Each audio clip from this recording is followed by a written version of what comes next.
Welcome to the Widowed Parent Podcast with your host, Jenny Lisk. Hey everyone, it's Jenny Lisk, and this is episode 2 of the Widowed Parent Podcast. I had a fantastic discussion with Kellyn Shoecraft for this episode.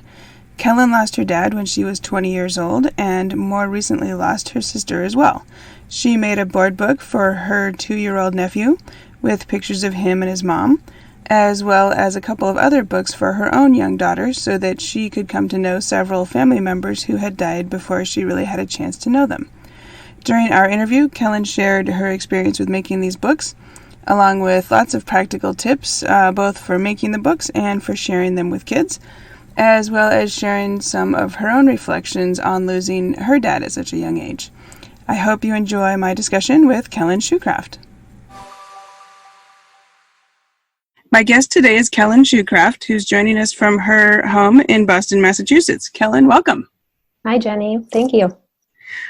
So you had a blog post recently with what I thought was a really neat idea for younger kids who are grieving.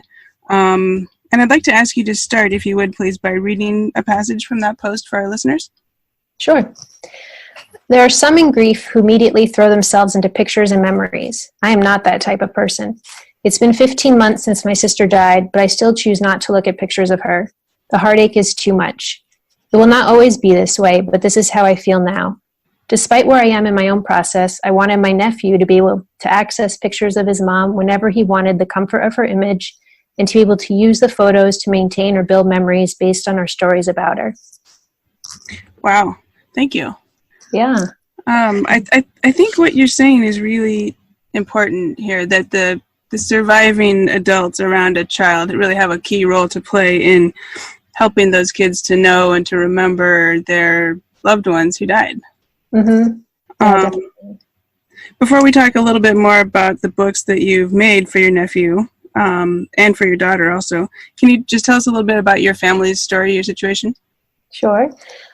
So I'm one of 3 children. And I had 2 parents. And then my father was chronically ill my whole life. He had various autoimmune-related illnesses that he had starting in his late 20s. And he died when I was 20 in 2004. My sister was 23. My brother was 11. Okay. And, that was very difficult, but of course. And so I sort of had the experience of seeing someone with a chronic long-term illness and everything that's wrapped up in that, which is a whole lot. But over many years, my family sort of persevered, I guess. I mean, I don't want this to be like a pull yourself up by your bootstraps story, but we kind of just found a new normal, which I think a lot of families do. Mm-hmm. And things were actually going really well. I had gotten married. My sister was pregnant with her son, and I sort of remember that moment thinking, wow, like, we've come through this. This is good. And then a year later, she was diagnosed with small cell cervical cancer, which is a pretty rare and aggressive form of cervical cancer, but it was caught really early. She got her treatment. She was doing well. She was in remission, and then she died unexpectedly, 16 months after her diagnosis from a side effect from a blood thinner she was taking for her chemo port. Oh, so no. It's like when a firefighter comes home from a fire and then chokes to death. It's like, you survive the really hard part and then right. Then you think you're free and clear and something happens and wow. Yeah. So terrible. It was odd because it was I think the experience of losing my dad when my sister was diagnosed, I was like, oh, she's probably going to die just because good things don't seem to happen to my family. It's sort of my thought process. And so it's just preparing myself and spending lots of time with her. And I had a baby myself and then pushed off going back to work so I could see her a lot.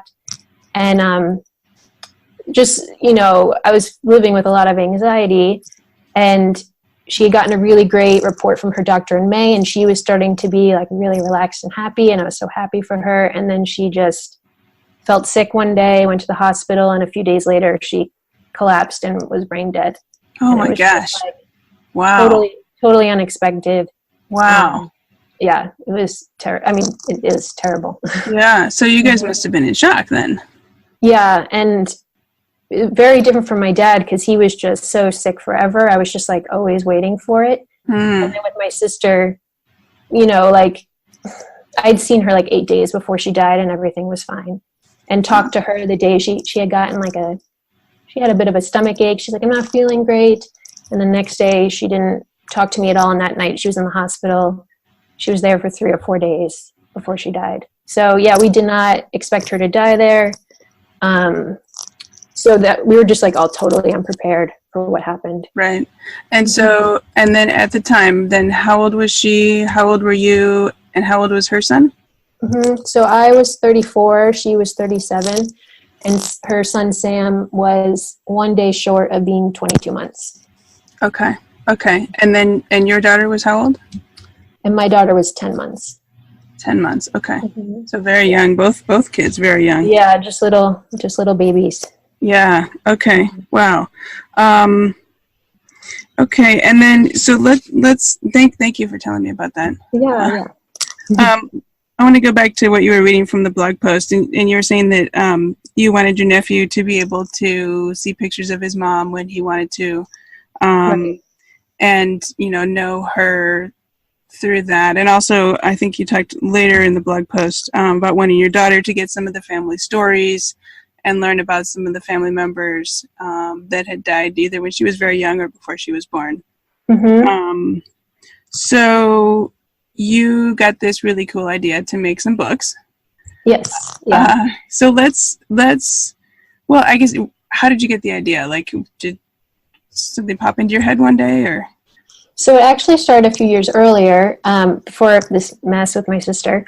My mother-in-law died in 2011, my husband's mom, from breast cancer. And about a year or two later, he had the idea to make books for his mom, for him and whoever wanted one, which were adult-oriented books. Right. But just he invited friends of hers, former colleagues and family, just to write memories in whatever capacity they wanted. And then we put them with pictures and then made books that we distributed to the family. Nice. And I thought that was a great idea. So then I did it for my dad a few months later. And so then when my sister died, I was thinking about my sister. I kind of joked. My sister and my brother-in-law were like, when I would describe them, I would call them, like the New York City modern minimalist couple. Like they lived in a house with no furniture. It was like, so she had no photos, and that was just not their thing. Like there were absolutely no photos in their home. And they had just moved when she died, just a couple months earlier. So like their house was still in boxes and things. Yeah. Wow. So even if I wanted to put out their family photos, they didn't have any. And so I'm thinking like, okay, well, how can I get Sam to have access to photos whenever he wants them? And so that's when I started searching for making a toddler-friendly book. So something that he could have someone read to him, or he can just like look at by himself. Right. It would just be there whenever he wanted it. Right. That's such a good idea, because I've of course, I've heard of the regular Shutterfly type books, or, adult friendly books. But the board book idea is such a cool idea. So let's start with Sam's book, actually, because I'd love to hear, what sort of book did you make for him? What kinds of pictures did you choose? Was there a storyline, or how did that come together? So it was really hard to make the book. So I thought of this. She died in August, and that month I started making it, but it was so painful because I'd said I'm not someone who likes to look at pictures until I'm ready. And so it was just like a dreaded experience actually to make it, but I knew it was important, but I totally dawdled and didn't end up getting it to him until November. But the pictures I used were both pictures of my sister when she was little, so he could see her as a young person, and then like also pictures that related to her to the people he knew. So like, this is grandma's daughter, and like a picture of my mom with my sister when she was a baby. My sister is biologically my half sister, so we have different fathers, though we were raised together in our family, and she called my dad dad. She kind of just had a two dad type situation. So I also have pictures of her dad in there. And then the pictures of her and Sam doing things like ordinary things. They aren't even the best pictures necessarily, but just like going for a walk. I have a picture of them at the library together. At Christmas time, I have a picture of them reading stories. So just really everyday, basic things. And then other pictures of I'd mentioned with family, but like her with my grandmother, and her with her dogs, who she like loved dearly. So just sort of everyday things. And I definitely couldn't write like, Mommy used to be a really nice person. Like I couldn't talk about her in the past tense. So I just chose to do present tense to make it easier on me. And just described what was happening in the picture. So like, for example, at the pool or something. Like Mommy and Lucy going for a walk, or, you know, like Sammy and Mommy visiting Miss Anna, he's the librarian that Sam still visits now. Okay. So instead of saying your mom used to love seeing the librarian, made it more descriptive and active kind of tense. Right. Mm-hmm. Yeah. Oh yeah, that's a great idea. And so how has he responded to the book? So when I got him the book, I started living with them temporarily while we were figuring out childcare situation. So I was watching Sam all day because his dad doesn't get home till work till he's sleeping. And so we would read it all the time. But I knew Sam didn't remember. Like he could recognize his mom, but at that point, this is 3 or 4 months later, he didn't seem to have memories of her. And also, I mean, he was just 2, so his communication was, I mean, I couldn't really tell what he remembered. Sure. But I also made a book for him of his dad, because at that point, he like would ask to actually read the dad book more than his mom book. And I think that's just from the experience of like, suddenly my mommy's not here, and like I still see daddy, but daddy's not here during the day. Right. So he would get like a lot of comfort from seeing his dad book. So we actually would read that one even more. So yeah, actually making both was good. This is what I regret, is that I didn't get them to him sooner, because I think that would have been more helpful in the really early days when he was asking for her all the time. And so that's something I regret not doing. It was just something you really have to push yourself to do, because it's not pleasant. No, I can imagine. Okay, that's really cool. So how about for your daughter, for Corinne? You made, I think, a couple of books for her, and were those similar to Sam's or different? What kind of approach did you take there? Yeah, so for Corinne, since she is, her grandmother, her paternal grandmother and maternal grandfather had both died before she was born. And we have those big books that I described earlier, which I used to read to her when she was an infant, but they're really large and totally not toddler friendly. And you didn't want her to rip them or spill something. Or even just understanding or appreciating the content. Right, exactly, yeah. So I made the board books for her grandparents, and those kind of follow a general linear fashion, and I have a lot of context, like Papa is Mommy and Uncle Austin and Aunt Allison's dad. And he used to be married to Grandma Mary, which is what she calls my mom. And then I have pictures of my grandparents, like these are what his parents look like, and this is where he lived. This is what he was like as a little boy. And then I'm, just through the ages. He was in the Army and did that to pay for college, and this was his job. And then a bunch of pages on what kind of person he was. Like, he used to love cars and would drive them too fast, like silly things like that. And then in both the grandfather book and the grandmother book, talking about what they would have thought of her. Like, these are the things I know that they would have liked to teach you. Like, my dad liked to play air guitar. So just like fun things like that. Like, I'm sure he would have loved dancing with you. Right. And my husband's mother, loved children, and like we have nieces who I got to see her with when they were little, and she just adored them and spent tons of time with them. So I was able to use pictures of them as children to be like, these are the things Grandma liked to do with her grandchildren. So they're just, those are more, I mean, it's a lot to pack in like a little book. I mean, it's not that many pages, but just some facts about them as people and their history, and then sort of putting in some family history in there so she knows where she and her family come from. And then the book I made for my sister for my daughter, so her auntie book, it's actually a sort of a nicer book that I don't trust her to look at by herself, and it's definitely something we'll read together, but it's just fancier, I guess, in presentation. It's like a paper book, but my sister's story, I chose not to do linear. I just sort of used the photos as prompts to say certain fun facts about my sister.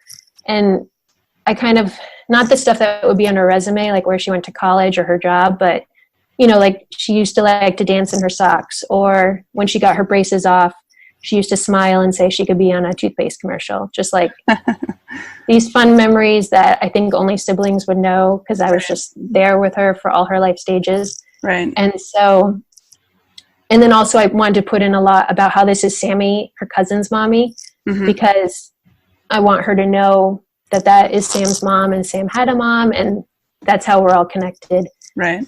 So I have pictures, a bunch of pictures of Sam with my sister in there too. Nice.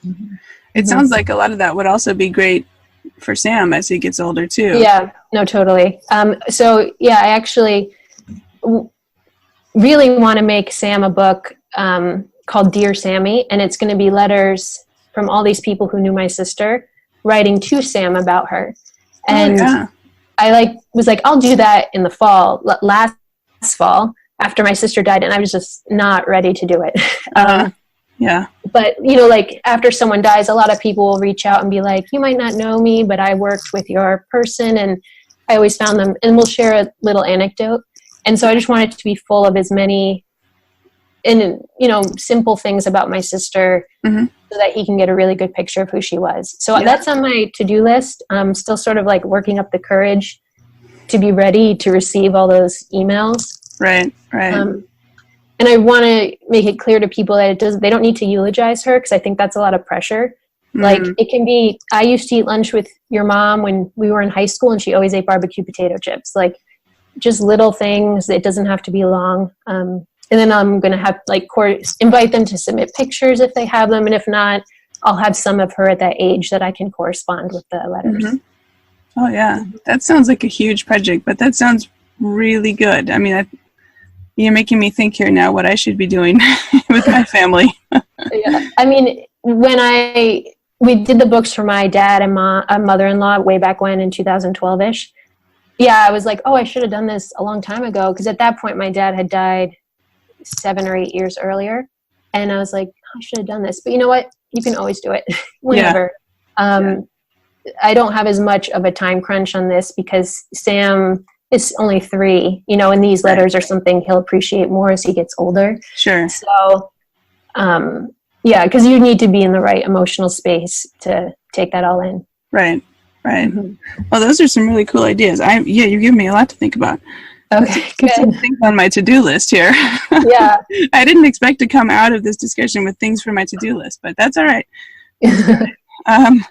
So, okay, let's see here. Oh, I thought you had some really good points in your blog post. You outlined kind of some things to think about, and I thought maybe if you don't mind, I could kind of go through each one and you can talk a little bit about, for example, one of the points you said was, or questions, should I write their life story? What kind of information should I include or not include? Should it be a linear arc or not?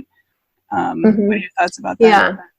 Yeah. So, I mean, I think that really depends, and it's sort of like what story feels good to you. I always have been someone who likes, when I read obituaries, I'm like, oh, this is so boring, because the details we share in an obituary are like totally not personal. And so I always like what is actually the little bits that make a person a person.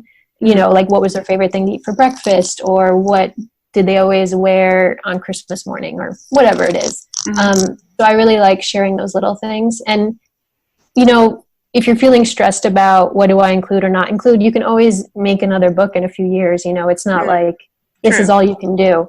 Right. So I personally like to go the route of the little things that just make people special, as opposed to like my dad had all these amazing accomplishments in his life, and I didn't really include any of those in his book. Yeah. Okay. Here is a potentially thorny one. Should I include photos of the person when they're sick and information about their death? Yeah, that is hard, because my husband and I made the book for his mother, but showed it to him before I made it. And we talked about, because his mom had breast cancer, and that's what she died of. And she had it at 3 different points in her life before she died. And he's like, I don't know if we should include this, but I did choose to. I sort of like, I think we should. And then since I'm the one who made the book, I did it. But I think his mom, like what really amazed me about her is that we took a trip to Disney World just 2 months exactly before she died. And she was like gung-ho, and like we have a video of her dancing along with the parade, and you like wouldn't know that she was sick if she didn't have any hair. Right. And except for the fact that she didn't have hair. And so I felt like it was important for Corinne to see that and the picture I included of her being sick was at Disney World. Mm-hmm. And I just wanted her to see that she was really just showed a lot of like spunk and spirit even when she wasn't feeling well. Mm-hmm. And so I did include about how she died. My dad was a little more complicated because I actually don't even understand necessarily the end of his life. Exactly what went wrong necessarily, because he was just sick forever. So I did include about how he was ill and didn't feel well, but I didn't say like he ended up dying of XYZ, because it's just like, I don't actually necessarily know what is on his death certificate. But also it's like, yeah, that just, I guess, because what makes my dad amazing to me is that he lived with so much pain for so long. And so I wanted to tell Corinne, like, you know, he often didn't feel well, but look at all these things he did despite of that. And then I didn't include anything about my sister's illness in the book for Sam or my daughter, because I don't know, maybe it might, I'm not even necessarily sure. It might be that it's just too raw for me still. But also because I think it was just so unexpected. It didn't feel like a big part of her life story. So, yeah. I mean, it's a personal decision for everyone. And obviously if someone has lost their person from suicide or violence, or one of the many stigmatized way that people die, which is unfortunate, and people feel like they can't talk about it, but it might not be something that they feel comfortable putting in a book for children. It's really just a personal decision. And right. I mean, I think kids will always benefit from the honesty, but if you're the one reading the book, you don't want to feel like there's something in there that makes you not want to read it. Yeah. Well, and particularly if it's like you're saying, a board book, or that maybe you're reading to your kid every night at bedtime for like a year or something, right? You don't necessarily need to hit that every single night at bedtime for a year. Right. And like you said, you could always make more books. So maybe, a future book that's more of like documentation of their life, right? That's going to be read once a year or something. Yeah. Like maybe it fits more in that type of book as opposed to, write a good night story. Yeah. Right. Exactly. Yeah. Exactly. No, that, yeah. Okay. And then maybe somewhat related, but you had a question. Should I include the person's birth date or death date? Mm-hmm. Yeah. So I'd included those in some books and not in others. I think it's a little weird to like open a book and be like, here's my father, June 27th, 1949 to February 6th, 2004. But I'm somebody who, and many people who have lost someone, those birthdays and death days are very big trigger days. And I want her to know those days, because not only because we'll be doing, and we do things on those days now, but just like, I want her to be very familiar with the days when she sees them. Right. And I don't know if that's like selfish because they're a big deal to me, but yeah, because I'm her mother, I can make that choice. Yeah. So, yeah. No, I think it makes a lot of sense. Yeah. So I could understand why someone wouldn't want to do it, because that obviously makes it a lifetime. Like the book is now about a lifetime, and that might not feel like it fits, but I just want her to be familiar with the days. So that's why I included them. Yeah. Okay. All right, cool. And then you also talked about some tips based on your experience. So you had written whether the loss is recent or a long time ago, that it can be a painful process, and to give yourself some time and some space, whatever you need to be able to tackle this. What do you want to add anything to that? No, I mean, for me, the books I made for my sister were much harder because the time between her death and the book making was very close. But even still, 8 years later, making my dad's books was tiring. And for my mother-in-law too. It was just draining. And not in the same way it was for my sister, but it does, I think no matter what, it takes something out of you to put that stuff together. Right. Okay. And then this one I think you already talked about, especially with the youngest kids, try to make the book as quickly as you can. Mm-hmm. Another one you mentioned, be open to reading the book with your child whenever they ask. So what's your, do you keep it on a shelf where your daughter can pick it up whenever she wants to? What's your approach on that? Yeah, so we just have it, so my sister's book I keep up on a shelf that she can't reach. So I will just be like, we're reading this book now, or she can ask. The other books are within reach, so there's something that she can bring to us, or, because we choose books every night to read. And sometimes we ask her opinion, what she wants, and sometimes we don't. So, so you just have it on the shelf next to the Thomas the Tank Engine and the, Yeah, like in her playroom, we have some bookshelves that she can read. Mm-hmm. Right. And I say Thomas the Tank Engine. It's the first thing that pops into my mind when my son was 2. Everything was about Thomas the Tank Engine. Oh, yeah. So we read that book, 500 times at least. Yeah. The same book. All right, let's see. You mentioned that it's a good idea to include pictures of the child with the deceased person whenever possible. Mm-hmm. And I think that's important because my nephew actually just said to me the other day, we talk on FaceTime every morning when he's getting ready for school. And I was telling him some things about his mom, and he's like, why didn't I get to meet mommy? And I was like, and I'm like learning all these things now that he has more language. He's like, is mommy coming back when she gets better? He's saying all these things now. Oh, interesting. Sort of like processing death in the next stage of his development, and also has language. Right. And I was like, well, Sammy, honey, you've got all those pictures with mommy. You did meet her. It's just that you don't remember. Right. And that's why it's really helpful to have the pictures of him with her. Right. So he can be like, I can be like, point to it and say, look, you're there. You and mommy are doing these things together. Right. That's I was like so blown away. Yeah. When he told me that. Yeah. Yeah. And that's, and I've heard that too. You mentioned about children, re-grieving the loss as they move through different developmental stages. It's almost like they have to process that all over again because they have a different level of understanding or a different aspect of it or something that they're finally coming, to understand better. Yeah, exactly. Yeah. Okay. And then you talked about providing context if necessary, explaining how the people are connected to each other. Yeah. Mm-hmm. Okay. Yeah. And I think it helps because even today, I don't understand all my mom's cousins and how they're related. So I think anytime you can tell a kid how they're related to someone, even if you think they would know that, absolutely, it's helpful. Right. Yeah, no, I hear you. And this is a very, very practical question, but you talked a little bit about choosing pictures, the whole portrait, landscape, square, a question. Yes. So the books have a certain format then? Yeah, so I made them through Pinhole Press, and each book will be catered towards one specific orientation. And so at first I was really bummed because I have a family photo with my sister at my wedding, and it was landscape instead of portrait.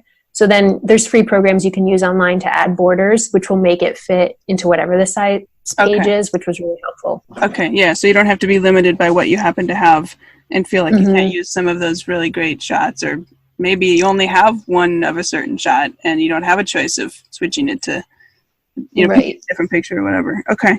And then you mentioned, is it called Pinhole Press? Is that the name of the company? Yeah. Yeah, so that is what I used to make them. Yep. And I know when you and I were chatting earlier, you mentioned that they might be the only ones actually making the board book type of style of book. Yeah, so they were the only ones I found that had board book style books that you could totally personalize the text. I found others where they had, specific pages where you could add some text, but it would still have something written, even it would be like mommy and me, and then you would add something in, and that obviously wouldn't work in a lot of situations. Sure. Okay. So this is just completely, you can take it any direction you want. Mm-hmm. That's really cool. Okay. And it looks like they have, I was looking a little bit at their website. So they've got the board book, probably best for small kids, obviously. And then they had one called the Big Photo Book of Names and Faces. So how's that one different?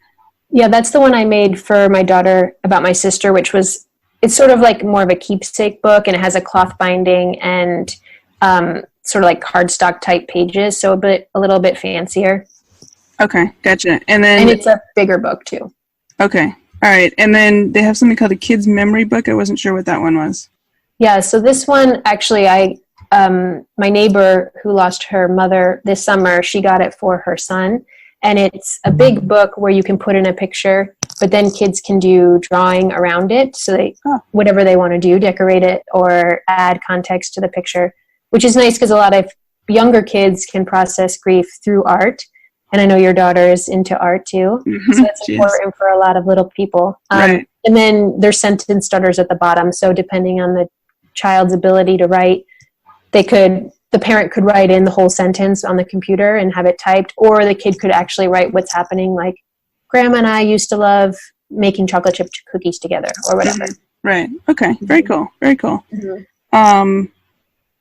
Okay. And I just was going to mention that these Pinhole Press isn't sponsoring this interview or anything. The only reason I'm mentioning them is because I think it's so cool that they offer this. And that they, that I think it's a really neat resource. Okay, so on the topic of the books, did we miss anything that you think people might be interested in knowing about? No, I think we covered. Okay. I think we covered it. All right, that sounds good. And then, of course, switching gears slightly, I guess, with your own experience, losing your dad at age 20, which is such a young age. Maybe not quite as young as some of the, listeners here and their kids, but still obviously way too young to lose your dad. And so I guess I'm curious, what have you learned from having to face grief at such a young age? Well, I think it both losing my dad early, but also being raised by a father who was sort of life-threateningly ill, is that I think I've grown up with a greater appreciation for things maybe compared to other kids. Like as a teenager, I was never like, I hate my parents. And I was just sort of like, I'm grateful my dad is here. So, right. And then after he died, like seeing my family and being with family was a priority. And I also just appreciated I liked spending time with my husband and his family because it was just an intact family unit. And I'm like, this is really special. And it feels like something that you can't take for granted. So I think definitely losing my father. And at 20, when you're 20, you feel old, but now that I'm a little older than that, I'm like, gosh, that was really young. So it feels like a long time ago. Yeah. Yeah. Okay. Let's see. What if you could talk to your dad now, what would you tell him? Gosh, I really would like to actually just have like an honest conversation with my dad as an adult, especially in this political climate. Because we had opposing political beliefs, which mine were not formed yet when he died. And I'd really just love to talk to him about what he thinks about the world right now. Yeah. Because he was a really smart man. And it'd be interesting to know what he thought. And I feel like I really missed out on having sort of any conversation with my dad that an adult might have with another adult about, his life and all the choices he made and his experiences. And so I really would love to talk to him about that. Yeah. Cool. All right. Thank you. Mm-hmm. Let's see. So actually I wanted to ask you I was going to ask you if you've gotten involved in anything professionally based on your experience. And I think you do have a website that's kind of grown out of your multiple experiences with grief, right? Yeah. So in the days after my sister died, we were getting many people get, flowers, and we're getting lasagnas to feed 40 people. And there's 5 of us. But we're going to the store to buy toilet paper and hand soap and paper towels. And it's a huge disconnect by people who are desperately trying to be helpful. And then they're desperately not giving you what you need. Mm-hmm.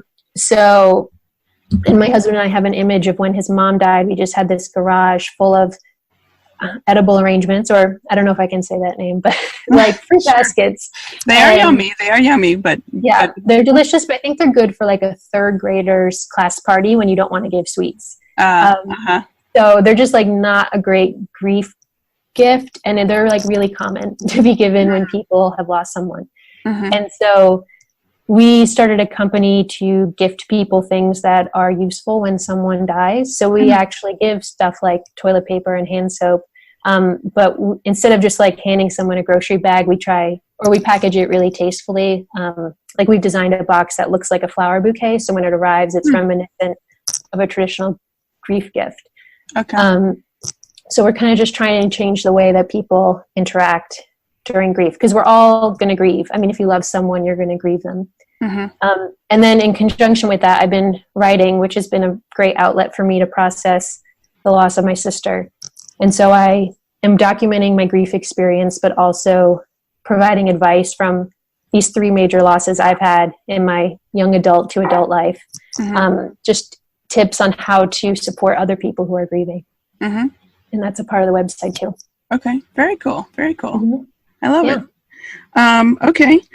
Let's see. Well, we are reaching the end of our time today. I just have one last question, actually. If you could say one thing to adults who might have a grieving child in their life, what would you say to them? So I think I would tell them to expect that, or I guess like, sorry, this is forming the words in my brain. So I think the best thing to tell them is that life is going to be different, but it can be good again. And I think that's something I didn't believe when my dad died. I thought, oh, I'm just going to be sad for the rest of my life. And it took me some time, but like we created a new normal, and that was a good normal. And I think it's hard to believe when you lose someone who's so imperative and important in your family, but you do sort of create a new homeostasis. And so my family's in the process of doing that a second time. So I guess maybe I'll get back to you guys if like this is possible twice, which feels almost impossible, but we're getting there. And I think that's sort of like the best hope you can have after someone dies. Yeah. Okay. Great. Mm-hmm. Well, we'll end on that note. Thank you very much. My guest today is Kellyn Shoecraft. Kellyn, where can listeners find you if they'd like to read your blog or find your website? Sure. So our website is hereforyou.co or hereforyou.co. And on Instagram, we're at hereforyou.co. Okay. Fantastic. Kellyn, thank you so much for speaking with me today. Thank you, Jenny. It's been a pleasure. I hope you enjoyed my interview with Kellyn Shoecraft as much as I did. You can find show notes and all the links at widowedparentpodcast.com and look for episode 2. And I'd love to hear, what is your biggest challenge as a widowed parent? If you go over to widowedparentpodcast.com, you'll find a quick 1-question survey about this. I'll pick the most common challenges and also the most interesting challenges, and go out and look for experts to address them on upcoming shows. And hey, if you enjoyed this episode, please share it with your friends, and also consider leaving a rating or a review in iTunes. And you can subscribe there so you won't miss next week's show. Thanks for listening. Until next week, keep smiling. Thank you for listening to the Widowed Parent Podcast with your host, Jenny Lisk. Connect with us on social media and at widowedparentpodcast.com.